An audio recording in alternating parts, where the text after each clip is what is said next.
Pasti banyak dari kalian yang nanya, "Bang, mending Poco F3 atau Poco X3 GT ya?"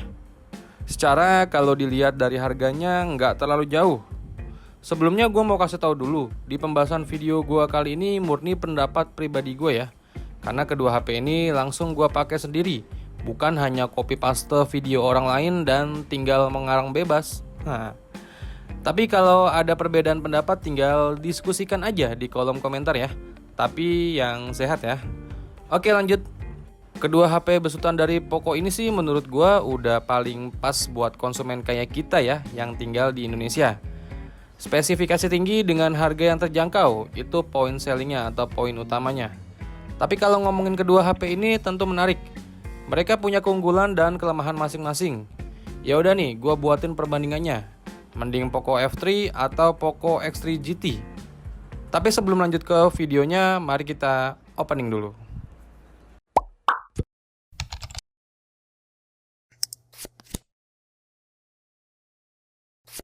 Di sini ada 3 hal yang mau gue bahas.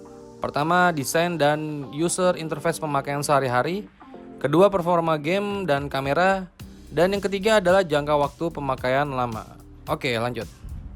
Jadi untuk desain dan user interface pemakaian sehari-hari, sebenarnya sih kedua HP ini udah nyaman-nyaman aja selama pemakaian gue.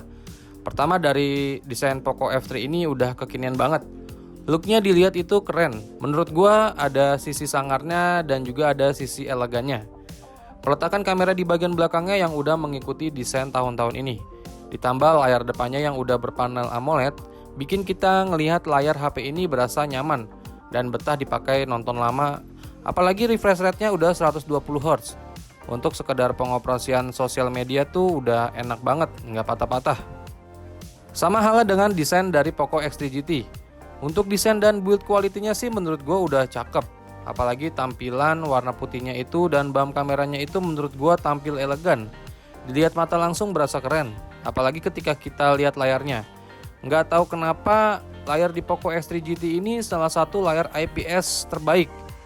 Warnanya cerah, kerapatan pixel padat, dan juga untuk tone warnanya saturasi itu ngegonjreng. Hampir mirip-mirip layar AMOLED lah. Refresh rate-nya juga udah sama, 120 Hz, dan layarnya itu info dari Poco Indonesia dilapisi Corning Gorilla Glass Victus, yang dimana klaim dari Poco itu lebih tahan banting. Pokoknya ketika kita lihat langsung layarnya itu enak, bisa manjain mata kita. Tapi beda halnya dengan build quality dari Poco F3 dan Poco X3 GT ini. Untuk Poco F3 sih yang gua pegang langsung sih emang kokoh dan terlihat padat. Tapi beda halnya dengan Poco X3 GT yang menurut gua terasa murah bagian back covernya.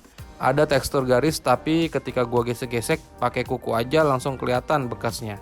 Intinya kalau untuk desain build quality dan user interface pemakaian sehari-hari, gua tetap pegang Poco F3.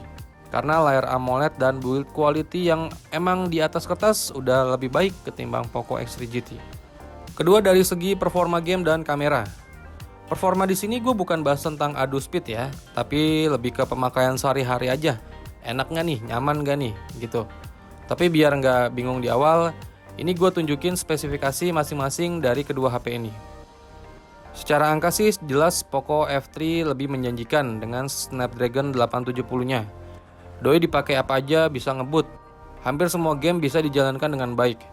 Sebenarnya sama dengan Poco X3 GT ini ya, nggak jauh beda lah. Poco X3 GT ini emang pakai SoC keluaran terbaru, yaitu Dimensity 1100, yang menurut gua udah cukup powerful juga. Main game juga hampir sama, semua game bisa disikat, ngebut juga. Tapi ada satu hal yang menurut gua ngeganjel yang bikin main game itu agak sedikit kurang nyaman. Bukan panas ya dari kedua HP ini. Panas sih relatif, setiap HP digeber Genshin Impact setting high 60 fps udah pasti ngos-ngosan dan panas. Dan yang gua rasain ini hanya berlaku di Poco F3. Gak tahu kenapa kalau setiap main game, kalau udah sedikit anget layarnya suka ngeredup sendiri.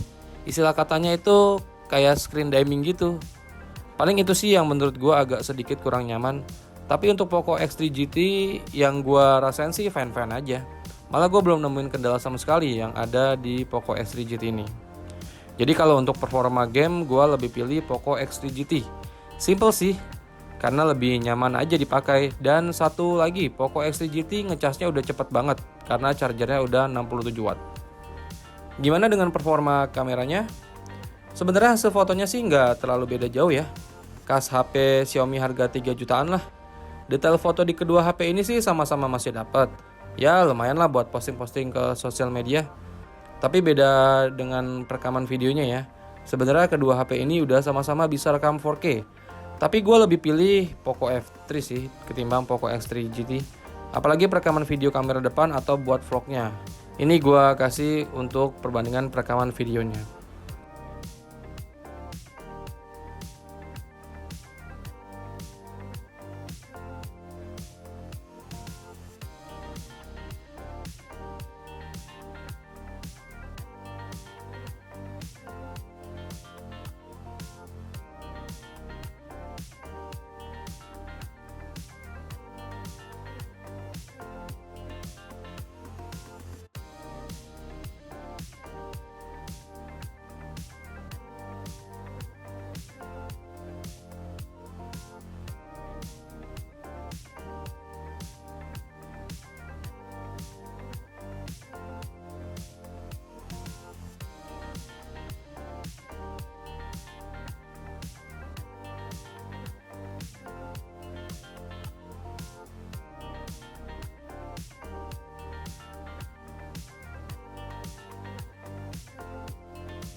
Jadi kalau untuk performa kamera gue lebih pilih Poco F3.